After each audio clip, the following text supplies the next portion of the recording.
வணக்கம் நண்பர்களே. இன்றைக்கி தேதியில் மீடியாவில் பெரிதளவில் டிஸ்கஸ் பண்ணப்படுற ஒரு இன்டர்நேஷ்னல் நியூஸ் என்னென்னு பார்த்தீங்கன்னா, ஆப்கானிஸ்தான் விவகாரம். இந்த ஆப்கானிஸ்தான் நாட்டில் இன்றைக்கி தேதியில் இந்த தாலிபான் அமைப்பு கிட்டத்தட்ட முழு நாட்டையும் அவங்களுடைய கண்ட்ரோலில் எடுத்துகிட்டு வந்துட்டாங்க.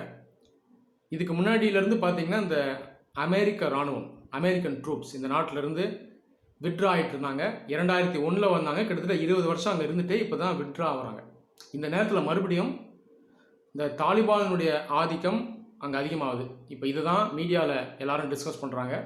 இப்போ தாலிபானுடைய ஆட்சி அங்கே வந்துட்டால் எப்படி நிலைமை இருக்கும், இந்தியா போன்ற அண்டை நாடுகளுக்கு இதனால் எந்த விதமான விளைவுகள் ஏற்படும், அது இல்லாமல் அந்த ரீஜன் ஒட்டுமொத்தமாக எந்த மாதிரியான ஒரு விளைவுகளை சந்திக்கும், உலகளவில் எந்த மாதிரி விளைவுகளை நம்ம பார்க்கலாம், எல்லாத்துக்கும் மேலே அமைதி சூழ்நிலை எப்படி இருக்கும், இதுதான் இப்போ டிஸ்கஸ் பண்ணிட்டு வராங்க.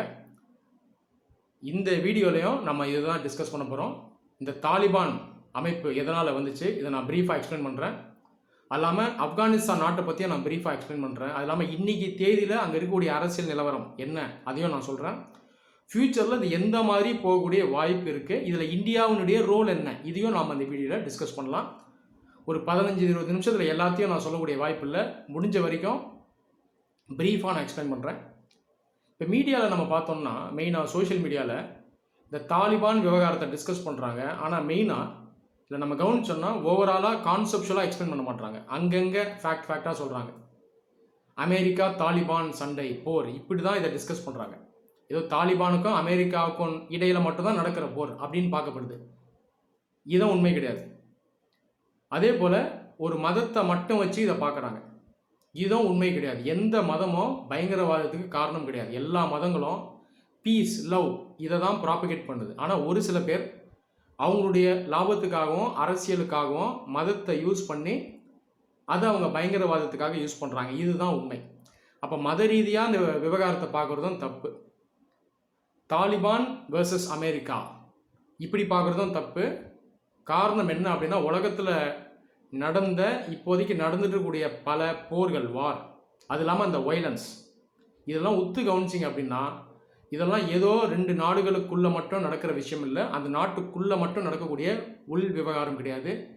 இதில் உலக அளவில் பார்த்தீங்கன்னா பெரிய நாடுகள் இருக்கு இல்லையா, இந்த சக்திகள், இதனுடைய ஏகாதிபத்தியத்தையும் நீங்கள் இதில் பார்க்கலாம். இம்பீரியலிசமையும் பார்க்கலாம். இன்டைரக்டாக இவங்களுடைய ஆதிக்கம் இதுக்குள்ளே இருக்கும். இதையும் நம்ம கவனிக்கணும். இது நிறைய பேர் ஆப்கானிஸ்தான் விவகாரத்தில் டிஸ்கஸ் பண்ணுறதில்ல. நான் சொன்னது போல் ஃபேக்டை மட்டும் அப்படியே சொல்கிறாங்க. இந்த அமைப்பு எப்போ ஸ்டார்ட் ஆச்சு, அந்த தாலிபான் அமைப்புடைய லீடர் யார், இதுக்கு முன்னாடி இந்த லீடர் யார், இதுக்கு முன்னாடி தாலிபானுக்கும் அமெரிக்காவுக்கும் எப்படி சண்டை நடந்தது, இப்படி தான் போதே தவிர ஒட்டுமொத்தமாக இந்த இஷ்யூவை அந்தளவுக்கு நிறைய பேர் டிஸ்கஸ் பண்ண மாட்டாங்க. சரி, இதை பற்றி நம்ம இந்த வீடியோவில் பார்க்கலாம். சரி, இப்போ இந்த ஆப்கானிஸ்தான் நாடு, இதை பற்றி நான் ப்ரீஃபாக எக்ஸ்பிளைன் பண்ணுறேன். அப்போ தான் உங்களுக்கு ஒரு ஐடியா கிடைக்கும். ஆப்கானிஸ்தான் நாட்டை பற்றி நான் உங்களுக்கு எக்ஸ்பிளைன் பண்ண வேண்டிய அவசியம் இல்லை. உங்களுக்கு ஒரு நல்ல ஐடியா இருக்கும். நீங்கள் மேப் எடுத்து பார்த்தீங்கன்னா இந்தியாவும் ஆப்கானிஸ்தானும் பக்கத்தில் இருக்கக்கூடிய நாடுகள். இந்தியாவுக்கு ஆப்கானிஸ்தான் ஒரு அண்டை நாடு, ஒரு நெய்பரிங் கண்ட்ரி. அட்லஸ் எடுத்து ஒத்து பாருங்கள். இந்தியாவோட பார்டரை ஆப்கானிஸ்தான் ஷேர் பண்ணும். ஒரு சின்ன பார்டர் இருக்குது பாருங்கள். நிறைய பேர் என்ன நினைக்கிறாங்கன்னா, ஆப்கானிஸ்தான் தூரமாக இருக்குது, பாகிஸ்தானுக்கும் இந்தியாவுக்கும் நடுவில் தான் பார்டர் இருக்குதுன்னு நினைக்கிறாங்க. ஆனால் இது உண்மை இல்லை. ஆப்கானிஸ்தானோடய நமக்கு டைரெக்டாக பார்டர் இருக்குது. ஆனால் ஏன் நம்மளால் டைரெக்டாக ஆப்கானிஸ்தானுக்குள்ளே போக முடியல அந்த பார்டர் வழியாக அப்படின்னு பார்த்தீங்கன்னா, 1947 பாகிஸ்தான் இந்த வழியை மறைச்சிருச்சு. காஷ்மீரில் ஒரு பகுதியை ஆக்குபை பண்ணிட்டாங்க. பாகிஸ்தான் ஆக்குபைட் காஷ்மீர்னு சொல்லுவாங்க. அதனால தான் நமக்கு பார்டர் இருந்தாலும் டைரெக்டாக ஆப்கானிஸ்தானுக்கு நம்மளால் போக முடியல. ஓகேவா? இன்றைக்கி தேதியில் ஆப்கானிஸ்தான் நமக்கு ஒரு ஃப்ரெண்ட்லி கண்ட்ரி, நட்பு நாடு. இதையே நம்ம புரிஞ்சுக்கணும். ஆப்கானிஸ்தான் ஹிஸ்டாரிக்கலாக நம்ம பார்த்தோம்னா அந்த காலத்துலேருந்தே ஏன்ஷியன் சிவிலைசேஷன்ஸ் இங்கே இருந்தது. இண்டஸ் வேலி சிவிலைசேஷனில் ஒரு பகுதி பார்த்திங்கன்னா ஆப்கானிஸ்தான்லேயும் இருந்தது. அதுக்கப்புறம் மற்ற நாடுகள், மற்ற பேரரசுகளுடைய இன்ஃப்ளூயன்ஸும் இந்த நாட்டில் இருந்தது. பெர்ஷியன் இன்ஃப்ளூயன்ஸ் இருந்தது, க்ரீக் இன்ஃப்ளூயன்ஸ் இருந்தது. அலெக்சாண்டர் இங்கே வரைக்கும் வந்தார். இதையும் நம்ம கவனிக்கணும். அதே போல் நீங்கள் கல்ச்சர் எடுத்துட்டிங்கன்னா புத்திசம், புத்த மதம் நீங்கள் ஆப்கானிஸ்தானில் பார்க்கலாம். புத்தாவோட ஸ்டாச்சூஸ்லாம் அந்த நாடுகளில் இருக்குது. ஓகேவா? அதுக்கப்புறம் நிறைய டெஸ்ட்ராய் ஆகிடுச்சு. ஆனால் புத்திசமையும் நீங்கள் இங்கே பார்க்கலாம். அந்த அளவுக்கு வரலாறு சிறப்புமிக்க ஒரு நாடு ஆப்கானிஸ்தான். அதனால் மதத்தை மட்டும் வச்சு நம்ம பார்க்கக்கூடாது ஆப்கானிஸ்தானில். அதே மாதிரி அங்கே இருக்கக்கூடிய மக்கள் ரொம்ப தைரியம் உடையவர்கள். மாடர்ன் பீரியடில் நீங்கள் பார்த்தீங்க அப்படின்னா 18th செஞ்சுரியில் ஆரம்பித்து பார்த்தீங்கன்னா கிரேட் பிரிட்டன் இவங்களுடைய ஆதிக்கம் இந்த இடத்துல வர ஆரம்பிச்சது. அன்னைக்கு டேட்டில் 2 பேரரசுகள், ரஷ்யன் எம்பையர், பிரிட்டிஷ் எம்பையர், 2 பேர் நடுவில் போட்டி. யார் சவுத் ஏஷியாக்குள்ளே வரப்போகிறாங்க, யார் இங்கே ஆட்சி செய்ய போகிறாங்கன்னு ஒரு போட்டி இருந்தது. இதை கிரேட் கேம்னு சொல்லுவாங்க.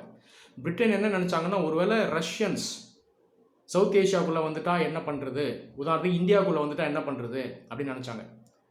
ஆனால் இதுக்குள்ளே எப்படி வர முடியும்னா, ஃபஸ்ட்டு ஆப்கானிஸ்தான் வழியாக தான் வர முடியும். ஆப்கானிஸ்தான் வந்து ஒரு முக்கியமான அங்கம் இந்த இடத்துல. அந்த கைபர் பாஸ்ன்னு சொல்லுவாங்க. ஆப்கானிஸ்தான் பாகிஸ்தான் பார்டரில் கூடிய அந்த வழி தான் பாஸ். மவுண்டன் நடுவில் வரக்கூடிய ஒரு வழி தான் பாஸ். அப்போ நீங்கள் வெளிநாடுகள்லேருந்து வரீங்க, சென்ட்ரல் ஏஷியா, யூரோப்லேருந்து சவுத் ஏஷியாவுக்குள்ளே வரீங்க, உதாரணத்துக்கு இந்தியாவுக்குள்ளே வரீங்கன்னா மெயினாக கைபர் பாஸை கிராஸ் பண்ணி தான் வரணும். இதுக்கு முன்னாடி அந்த காலத்தில் வந்த ராஜாக்கள்லாம் இப்படி தான் வந்தாங்க. அப்போது பிரிட்டன் என்ன நினச்சதுன்னா, ஒருவேளை ரஷ்யன்ஸ் உள்ளே வந்துட்டால் என்ன பண்ணுறது, அப்போ நம்ம எப்படி ஸ்டாப் பண்ணலாம்னா முதல்ல ஆப்கானிஸ்தானே நம்ம கைவசம் கொண்டு வந்துடணும்னு நினச்சாங்க. அதனால் என்ன ஆயிடுச்சுன்னா போர் நடந்தது. 19th செஞ்சுரியிலே போர் நடந்தது. அதுக்கப்புறம் 3 வார்ஸ் நடந்தது. ஆங்கிலோ ஆப்கான் வார்னு சொல்லுவாங்க. இதில் கவனிச்சிங்கன்னா முதல் போரில் யார் வின் பண்ணான்னா ஆப்கானிஸ்தான் நாடு தான் வின் பண்ணிச்சு. அவ்வளோ பெரிய கிரேட் பிரிட்டன் அவங்கள எதிர்த்து வின் பண்ணாங்க. அதுக்கப்புறம் நடந்த போர்களில் வந்து கிரேட் பிரிட்டன் வின் பண்ணாங்க. அப்போ நம்ம என்ன கவனிக்கணும்னா, ஆப்கானிஸ்தான் அந்த காலத்துலேருந்தே வரலாறு சிறப்பு மிக்க ஒரு நாடு. அதே போல் ஜியோ ஸ்ட்ராட்டஜிக்காக ரொம்ப முக்கியம்.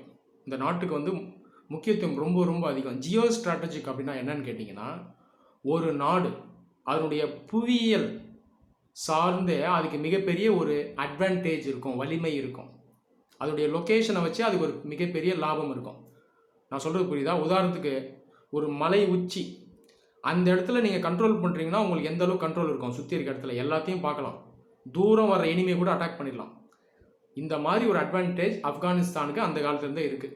நான் சொன்னது போல் கைபர் பாஸ் அங்கே தான் இருக்குது, அந்த பார்டரில் இருக்குது. அதே போல் ஒரு பக்கம் பார்த்தீங்கன்னா சென்ட்ரல் ஏஷியா, இந்த பக்கம் வெஸ்ட் ஏஷியா, இந்த பக்கம் சவுத் ஏஷியா, இந்த ஜங்ஷனில் இருக்கக்கூடிய ஒரு நாடு ஆப்கானிஸ்தான். இதனாலே அதுக்கு ஸ்ட்ராட்டஜிக் அட்வான்டேஜ் அதிகம். அதனால் பல சக்திகள் இந்த நாட்டை கண்ட்ரோல் பண்ணணும் அப்படின்னு நினச்சாங்க. ஓகேவா? இது வந்து மாடர்ன் பீரியட். அதுக்கப்புறம் இந்தியாவுக்கு இண்டிபெண்டன்ஸ் கிடச்சிது. இந்தியாவுக்கு இண்டிபெண்டன்ஸ் கிடச்சதுக்கப்புறம் இன்னைக்கு தேதி வரைக்கும் ஆப்கானிஸ்தானோட ஒரு நல்ல உறவை தான் நம்ம மெயின்டைன் பண்ணிட்டு வரோம். சரி, இப்போ தாலிபான் விஷயத்துக்கு நான் வரேன். தாலிபான் விவகாரத்துக்கு போகிறதுக்கு முன்னாடி நீங்கள் எல்லாருமே கோல்டு வாரை பற்றி தெரிஞ்சுக்கணும், பனிப்போர். இதை தெரிஞ்சுக்காமல் இந்த அமெரிக்கா தாலிபான் அமெரிக்கான்னு சண்டை போட்டால் பிரயோஜனம் இருக்காது. ஃபஸ்ட்டு இதை லேர்ன் பண்ணுங்கள்.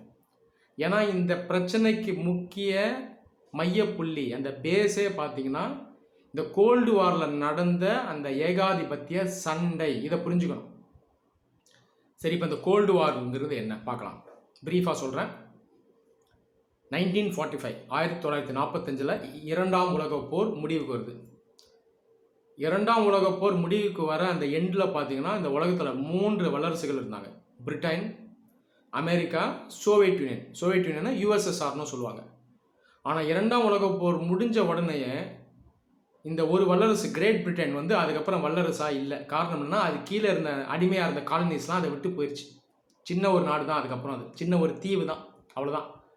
அப்போ எந்த 2 நாடுகள் வல்லரசுன்னு பார்த்தீங்கன்னா 1945 அப்புறம் ஒன்று அமெரிக்கா, இன்னொன்று சோவியத் யூனியன். மிகப்பெரிய நாடு, சைஸில் பெரிய நாடு, நிறைய ரிசோர்ஸ்லாம் இருக்குது, எல்லாமே இருக்குது. ஸோ ராணுவ ரீதியாகவும் ரொம்ப ஸ்ட்ராங்காக இருக்காங்க. அப்போ 2 நாடுகள் 1945 அப்புறம் வல்லரசு, சூப்பர் பவர்ஸ். ஒன்று அமெரிக்கா, அந்த அதர் சோவியத் யூனியன். 1945 ஆரம்பித்து 1991 வரைக்கும் இந்த காலகட்டத்தை கோல்டு வார்னு நம்ம சொல்கிறோம், பனிப்போர்னு சொல்கிறோம். ஏன் இது அப்படி நம்ம சொல்கிறோம் அப்படின்னா, 2 வல்லரசுகள் இவங்களுக்குள்ளே பார்த்தீங்கன்னா மிகப்பெரிய விரோதம் இருந்தது. எப்போ வேணால் ஒரு 4ஆம் உலகப் போர் வெடிச்சிடலாம், ஒரு 3ஆம் உலகப் போர் வெடிச்சிடலான்ற ஒரு ஆபத்து இருந்துச்சு. ஆனால் கடைசி வரைக்கும் அந்த 3ஆம் உலகப் போர் வெடிக்கவே இல்லை. காரணம் என்ன? இந்த கோல்டு வார் பீரியடில் 2 பேரும் டைரெக்டாக சண்டை போடல, நேருக்கு நேர் மோதவே இல்லை. 2 பேர்கிட்ட நியூக்ளியர் வெப்பன்ஸ் இருந்தது. ஓகேவா? அதே போல் இந்த 2 நாடுகள் கீழே மற்ற நாடுகள்லாம் அணி சேர்ந்தாங்க. ஆனால் எங்கேயுமே இந்த 2 மெயின் பிளேயர்ஸும் டைரெக்டாக சண்டை போடல. அப்போ எங்கே மேடம் சண்டை போட்டாங்க? இவங்க சண்டை போட்டதெல்லாம் 3வது நாடுகளில், இன்னொரு நாட்டில் போய் அவங்க சண்டை போட்டாங்க. இப்போ நான் இருக்கேன், என்னோட எதிரி ஒருத்தர் இருக்காருன்னா சண்டை என் வீட்டில் நடக்காது, அவர் வீட்டில் நடக்காது. எங்கே போய் சண்டை போடுவோம்? 3வது ஒரு ஆளுடைய வீட்டில் சண்டை போடுவோம். அதனால் அந்த 3வது ஆளுடைய வீடே அழிஞ்சு போயிடும். இதுதான் நடந்தது. இதுதான் அவங்க செஞ்சாங்க இந்த கோல்டு வார் ஃபுல்லாக. இந்த போர்கள் வார்ஸ் வந்து ப்ராக்சி வார்னு சொல்லுவாங்க. இன்டைரக்டாக மற்ற நாடுகளில் போட்ட சண்டை. இவங்க 2 பேருனுடைய விரோதத்தை அங்கே தீர்த்துப்பாங்க. அந்த 3வது நாடு அழிஞ்சிரும், பலியாயிரும். இதுதான் அவங்க பண்ணிகிட்டு இருந்தாங்க. இந்த மாதிரி நிறைய நாடுகள் பலியாச்சு. கொரியா, வியட்நாம் அப்படின்னு சொல்லிகிட்டே போகலாம். கடைசியாக பலியான முக்கிய நாடு வந்து ஆப்கானிஸ்தான். 1991 சோவியத் யூனியனே உடஞ்சிருச்சு. அதுக்கப்புறம் அதில் இருந்த ஒரு முக்கிய அங்கம் வந்து ரஷ்யா, இன்னைக்கு தேதியில் இருக்க ரஷ்யா. ஆனால் 1991 வரைக்கும் பார்த்தீங்கன்னா இந்த கோல்டு வார் இருந்துச்சு. இந்த கடைசி ப்ராக்சி வார் எதுன்னு பார்த்தீங்கன்னா முக்கியமான ப்ராக்சி வார் ஆப்கானிஸ்தான் அப்படின்னு நம்ம சொல்லலாம். ஸோ அந்த கோல்டு வாரை தான் நம்ம முக்கியமாக கவனிக்கணும். ஆப்கானிஸ்தான் பொறுத்தவரை இந்த சண்டை எப்படி ஆப்கானிஸ்தானுக்குள்ளே போகுதுன்னா மெயினாக நம்ம 1970s பார்க்கணும். சோவியத் யூனியனுடைய அந்த பொலிட்டிக்கல் ஃபிலாசபி, அரசியல் கொள்கை, நீங்கள் ஐடியாலஜி பார்த்தீங்கன்னா கம்யூனிசம். இந்த கம்யூனிசம் பிரின்சிபல், இந்த ஐடியாலஜி, இந்த தாக்கம் வந்து ஆப்கானிஸ்தான்லேயும் இருந்தது. ஓகேவா? ஆப்கானிஸ்தானில் பார்த்தீங்கன்னா நிறைய இடதுசாரிகள் இருந்தாங்க. 1978 ஒரு கிளர்ச்சி நடந்தது, ரெபலியன் நடந்தது, சவுர் ரெபலியன்னு சொல்லுவாங்க.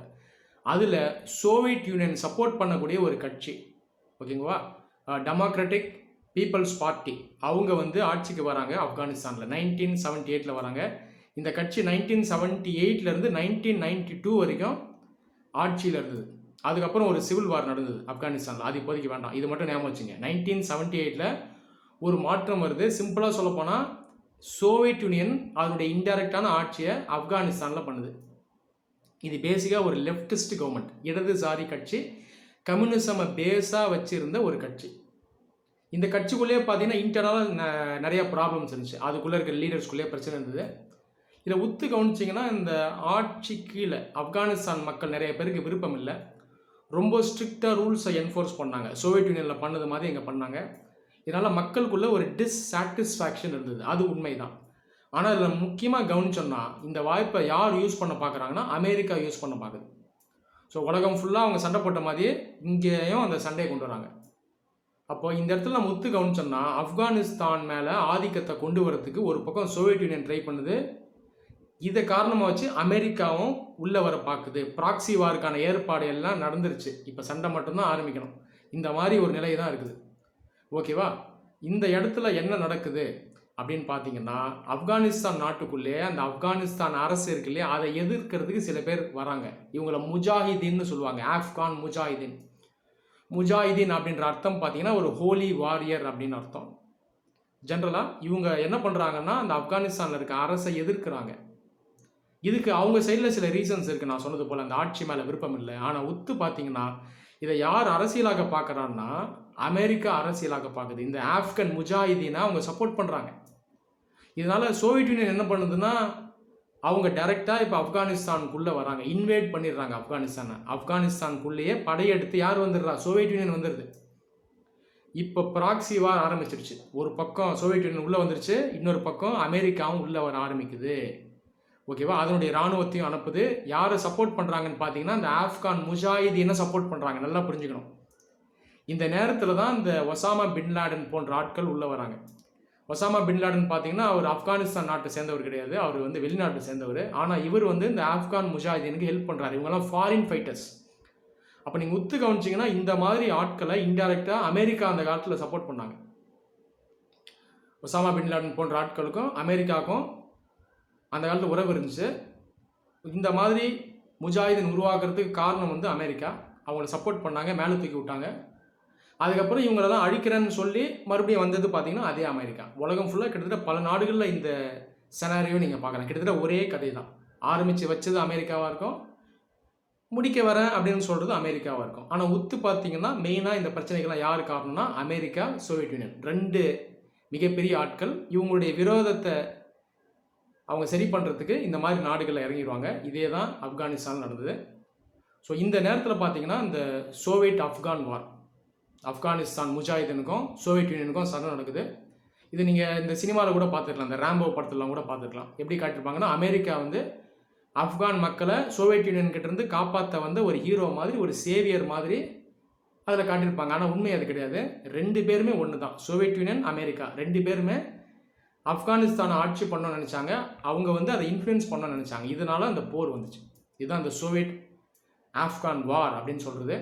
அதுக்கப்புறம் சோவியத் யூனியனால் கண்டினியூஸாக அந்த போரை எடுத்துகிட்டு போக முடியல. அது நிறைய காரணங்கள் இருந்துச்சு. இப்போதைக்கு உள்ளே போவேன்னா சோவியத் யூனியனுக்குள்ளேயே நிறைய பிரச்சனை வந்துச்சு, எக்கனாமிக்காக நிறைய பிரச்சனை வந்துச்சு. அதனால் அவங்க என்ன பண்ணுறாங்க, 1989 வேண்டாம் அப்படின்னு சொல்லி இதோட போதும்னு சொல்லி ஆப்கானிஸ்தான்லேருந்து வெளியே வந்துடுறாங்க.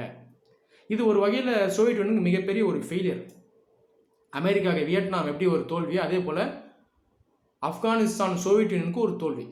இதான் நீங்கள் புரிஞ்சுக்கணும். அப்போ சோவியத் யூனியன் 1989 வெளியே போயிடுறாங்க. அந்த சோவியத் ஆப்கான் வார் ஒரு முடிவுக்கு வந்துடுது.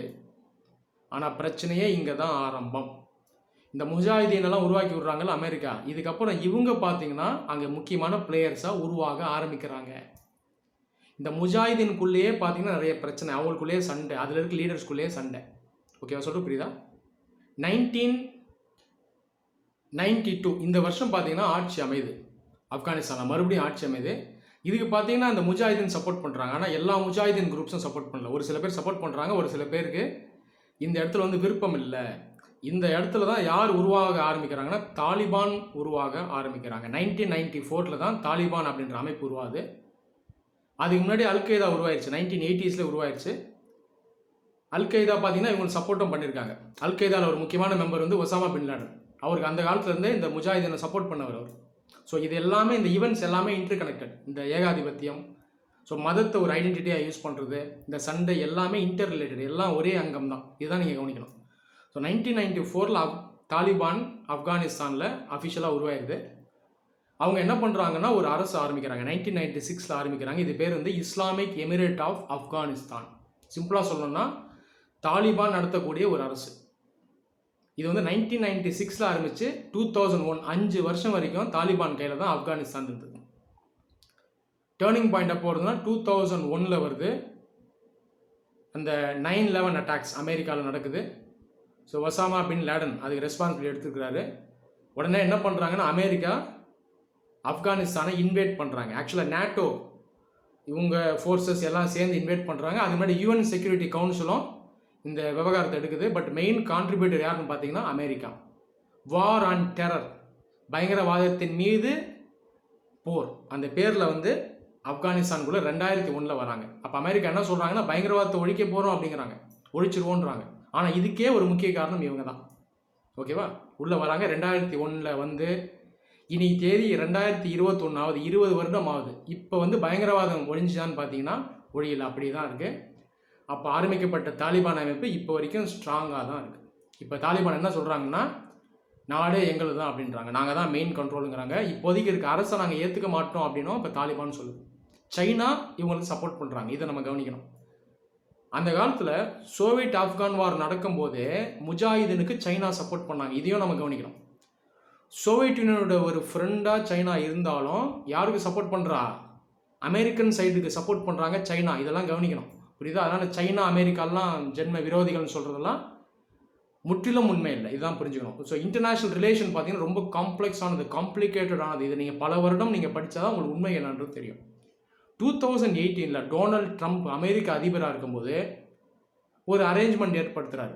இந்த விவகாரம் ஒரு முடிவுக்கு வரட்டும், 2021 அமெரிக்கன் ட்ரூப்ஸ் நாங்கள் ஃபுல்லாக ஆப்கானிஸ்தான்லேருந்து விட்ரா ஆயிடுறோம், வெளியே போயிடுறோன்றாரு. ஆனால் அதுக்கு முன்னாடி ஒரு அஷூரன்ஸ் வேணும், இனிமேல் நீங்கள் பிரச்சனை பண்ணக்கூடாது அப்படின்னு சொல்கிறாரு. ஓகேவா, தாலிபான் திரும்ப என்ன சொல்கிறாங்கன்னா சரி ஒரு விதமான அக்ரிமெண்ட்டுக்கு வரலாம் அப்படின்னு சொல்கிறாங்க. ஆனால் எதுவும் வந்து சர்டனாக இல்லை, நாங்கள் வந்து யாரையும் அட்டாக் பண்ண மாட்டோம், அதே நேரத்தில் நீங்கள் சீக்கிரமாக விட்ராயி நாட்டை விட்டு போயிருங்க அப்படின்னு சொல்கிறாங்க. இது வந்து 2018 டோஹா டாக்ஸ் அப்படின்னு சொல்லுவாங்க. ஒன்றும் இல்லை, ஒரு அக்ரிமெண்ட், ஒரு மீட்டிங், அவ்வளோதான். அதுக்கப்புறம் அது அந்தளவுக்கு சக்ஸஸ்ஃபுல்லாக இல்லை. இப்போதைக்கு மறுபடியும் அந்த தாலிபான் விவகாரத்தை மற்ற நாடுகள் டிஸ்கஸ் பண்ணுறாங்க. மெயினாக America, Russia, China, Pakistan discuss பண்ணுறாங்க. ஏற்கனவே ஒரு அமைப்பை ஏற்படுத்தியிருக்காங்க, troika plus. America, Russia, China, Pakistan 4 நாடுகள் சேர்ந்து ட்ராய்கா ப்ளஸ் இதை அமைச்சிருக்காங்க. இந்தியா இந்த அமைப்பில் சேருமான்னு தெரில. இது ஆக்சுவலாக ஒரு அமைப்பு இல்லை, ஒரு மீட்டிங் தான், டிஸ்கஸ் பண்ணுறது, இந்த ப்ராப்ளமை எப்படி முடிவு கொண்டு வரலாம் அப்படின்னு சொல்கிறது தான் அந்த டிஸ்கஷன். இதில் ஒத்து கவனிச்சிங்கன்னா அமெரிக்கா பொறுத்த வரைக்கும் தாலிபானோட பேச்சுவார்த்தை நடத்தலாம்னு சொல்கிறாங்க, சைனாவும் அதான் சொல்கிறாங்க. இந்தியாவை பொறுத்த வரைக்கும் நம்ம அந்த காலத்துலேருந்து நம்ம ஸ்டாண்ட் என்னென்னா தாலிபானை நம்ம ரெக்கக்னைஸ் பண்ணல, ஆப்கானிஸ்தானில் இருக்கக்கூடிய சிவிலியன் கவர்மெண்ட், மக்களால் அமைக்கப்பட்ட கவர்மெண்ட்டை தான் நாம் ஒத்துக்கிறோம். அப்போ நம்மளுடைய அண்டர்ஸ்டாண்டிங் அப்படின்னா நம்மளுடைய நிலைப்பாடு எப்படி இருக்குன்னா ஆப்கானிஸ்தானில் இருக்க கவர்மெண்ட் ஒரு மக்களால் அங்கீகரிக்கப்பட்ட கவர்மெண்ட் தான் தேவை அப்படின்னு நம்ம சொல்கிறோம். தாலிபானோட நம்ம எப்பயுமே டைரெக்டாக டிஸ்கஸ் பண்ணதில்லை. ஆனால் இப்போதைக்கு ரியாலிட்டி என்னன்னு பார்த்தீங்கன்னா அவங்க ரொம்ப ஸ்ட்ராங்காக இருக்காங்க. ஸோ ஒரு ப்ராக்டிக்கலான ஒரு சொல்யூஷனுக்கு நம்ம வரணும். கண்டிப்பாக தாலிபானை அக்ரிமெண்ட் டேபிள் கொண்டு வராமல் நமக்கு இதை வந்து முடிவுக்கு கொண்டு வர முடியாது. இந்த இடத்துல அக்ரிமெண்ட் டேபிள்னு சொன்னது தாலிபானோட நம்ம டைரெக்டாக பேசணும், அவங்களுக்கு அங்கீகாரம் அளிக்கணும்னு அவசியம் இல்லை. கண்டிப்பாக நெகோசியேஷன் வரும்போது அவங்கள உட்கார வச்சு டிஸ்கஸ் பண்ணி தான் ஆகணும். இப்போ இப்படி ஒரு நிலை தான் இருக்குது. இப்போ ஃப்யூச்சரில் இந்த விவகாரம் எப்படி போகும், இதில் ஒத்து பார்த்தீங்கன்னா ஏகாதிபத்தியத்தை நம்ம பார்க்கணும். இது முன்னாடி வரைக்கும் அமெரிக்கா அவங்களுடைய இன்ஃப்ளூயன்ஸில் இருந்துச்சு இந்த இடம். இப்போ அவங்க வெளியே போகிறாங்க. இப்போ இந்த வெற்றிடம் வேக்யூமை யார் ஃபில் பண்ண வரான்னா ஆட்டோமேட்டிக்காக சைனாவும் ரஷ்யாவும் வருது. மறுபடியும் அந்த ஏகாதிபத்தியம் தான் வருது. இதுதான் நம்ம ஒத்து பார்க்கணும். முக்கியமான இன்னொரு நாடு வந்து பாகிஸ்தான்.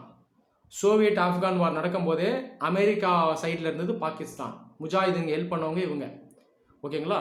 இன்னைக்கு தேதியில் பாகிஸ்தான் நாட்டுக்குள்ளே இருக்க பயங்கரவாதத்துக்கு ஒரு முக்கியமான விதை என்னன்னு பார்த்தீங்கன்னா இந்த சோவியட் ஆப்கான் வார். இவங்க ஹெல்ப் பண்ணவங்களே அதுக்கப்புறம் பாகிஸ்தானுக்கு எதிராக மாறினாங்க.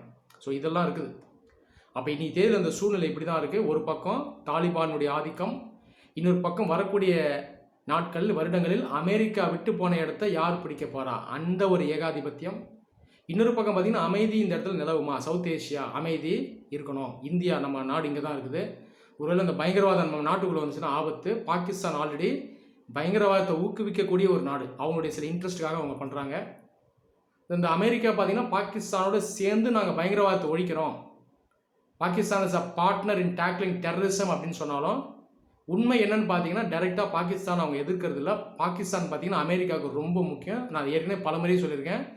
சைனா அமெரிக்கா ரெண்டு பேரும் சண்டை போடுற மாதிரி போடுவாங்க, டைரெக்டாக சண்டை போட மாட்டாங்க. ரெண்டு பேருக்குமே பாகிஸ்தான் முக்கியம். சொல்லப்போனால் இந்தியாவை விட ரெண்டு பேருக்கும் பாகிஸ்தான் அவங்களுக்கு சவுத் ஏஷியாவில் முக்கியம். ஏன்னா சவுத் ஏஷியாவை எப்படி கண்ட்ரோல் பண்ண முடியும்னா பாகிஸ்தானை வச்சு தான் கண்ட்ரோல் பண்ண முடியும். மெயினாக அமெரிக்காவுக்கு பார்த்தீங்கன்னா முக்கியமான பார்ட்னர் இவங்க. இப்படி ஒரு நிலை தான் இருக்குது. இதில் பார்த்தீங்கன்னா யாருக்கு டேஞ்சர் அதிகம்னா இந்தியாவுக்கு தான் டேஞ்சர் அதிகம். ஏன்னா இவங்க எல்லாமே கிட்டத்தட்ட ஒரே குரூப் தான், எல்லாம் ஏகாதிபத்திய சக்திகள். இவங்க வந்து அவங்களுடைய ஆட்சியை இங்கே கொண்டு வரணும், அவங்களுடைய அதிகாரத்தை ஆப்கானிஸ்தானில் நிலைநாட்ட வேண்டும் அப்படின்னு பார்க்குறவங்க. இந்தியா மட்டும்தான் டெமோக்ராட்டிக் அப்ரோச்.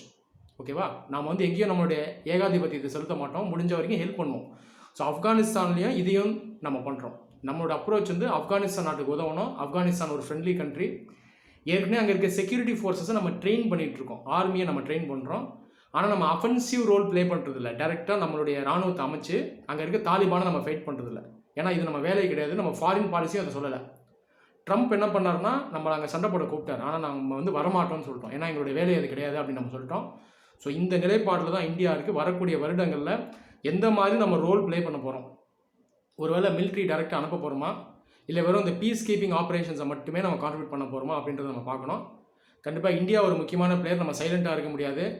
ஆப்கானிஸ்தானில் ஏற்கனவே நிறைய இன்வெஸ்ட் பண்ணியிருக்கோம், இன்ஃப்ராஸ்ட்ரக்சர் ப்ராஜெக்ட்ஸில் இன்வெஸ்ட் பண்ணுறோம். ஆப்கானிஸ்தான் நிறைய மினரல்ஸ் இருக்குது. இது பார்த்திங்கன்னா இந்தியாவுக்கு ஹெல்ப்ஃபுல்லாக இருக்கும். ஸோ ஏற்கனவே ரெண்டு நாடும் நட்புறவோடு இருக்குது. ஸோ ஒரு பக்கம் ஆப்கானிஸ்தானுடைய நட்புறவை அதிகப்படுத்தணும், எக்கனாமிக்கலாக அந்த நாட்டுக்கு ஹெல்ப் பண்ணணும், ரிசோர்ஸஸை வாங்கிக்கலாம், இன்டர்ன் நம்ம இன்வெஸ்ட் பண்ணணும், இன்ஃப்ராஸ்ட்ரக்சர் அங்கே உருவாக்கணும், ஆப்கானிஸ்தான் மக்களோட நல்லுறவு அதிகப்படுத்தணும். இது ஒரு முக்கியமான ஒரு வெப்பன். இதை பண்ணணும். ஆப்கானிஸ்தானோட மக்களுடைய ட்ரஸ்ட் அதிகப்படுத்தணும். இந்தியா மேலே அவங்க ட்ரஸ்ட் அதிகம் வைக்கணும், அதை நம்ம உருவாக்கணும். இன்னொரு பக்கம் பீஸ், அமைதியை நிலைநாட்டணும். எந்த காரணத்தை கொண்டு இந்த தாலிபான் போன்ற அமைப்புகள் இந்தியாவுக்கு பாதகம் அளிக்காத மாதிரி நம்ம பார்த்துக்கணும். இதில் இந்த ஏகாதிபத்திய சக்திகள் உள்ளே விளையாடாமையும் பார்த்துக்கணும். ரஷ்யா, சைனா, அமெரிக்கா உள்ளே விளையாடாமையும் பார்த்துக்கணும். புரியுதா? இந்த இடத்துல மதம் அப்படின்றத தாண்டி ஏகாதிபத்தியம், பவரை தான் மெயினாக பார்க்கணும். ஸோ இந்த அரசியல் வந்து இங்கே வந்து விளையாடிடக்கூடாது. இதில் இந்தியா ரொம்ப ஜாக்கிரதையாக இருக்கணும். ஒரு பக்கம் டெவலப்மெண்ட், இன்னொரு பக்கம் செக்யூரிட்டி, ரெண்டையுமே பேலன்ஸ் பண்ணி நம்ம ஒர்க் பண்ணிட்டு இருந்தோம்னா தான் ஆப்கானிஸ்தான் சிச்சுவேஷனை நம்மளால் ஸ்டெபிலைஸ் பண்ண முடியும். கண்டிப்பாக இனிமே இந்தியா ஒரு ஆக்டிவ் ரோல் ப்ளே பண்ணணும். நான் சொன்ன போல் ஆக்டிவ் ரோல்ன்றது போர் புரியுறது கிடையாது. டெவலப்மெண்ட் இன் ஆப்கானிஸ்தான் ஒரு பக்கம் நட்புறவு வைக்கணும், இன்னொரு பக்கம் நம்ம என்ன பண்ணணும்னா இந்த செக்யூரிட்டியை ஸ்ட்ரெங்தன் பண்ணணும். ஸோ இதற்கான முயற்சிகளை நம்ம ஈடுபடுறோம். இன்னும் நம்ம பெட்டராக ஈடுபடணும். எந்த அளவுக்கு இதில் நம்ம ஃபாஸ்ட்டாக ஒர்க் பண்ணுறோமோ அந்த அளவுக்கு இந்த அமைதியை நம்மளால் நிலைநாட்ட முடியும். நன்றி.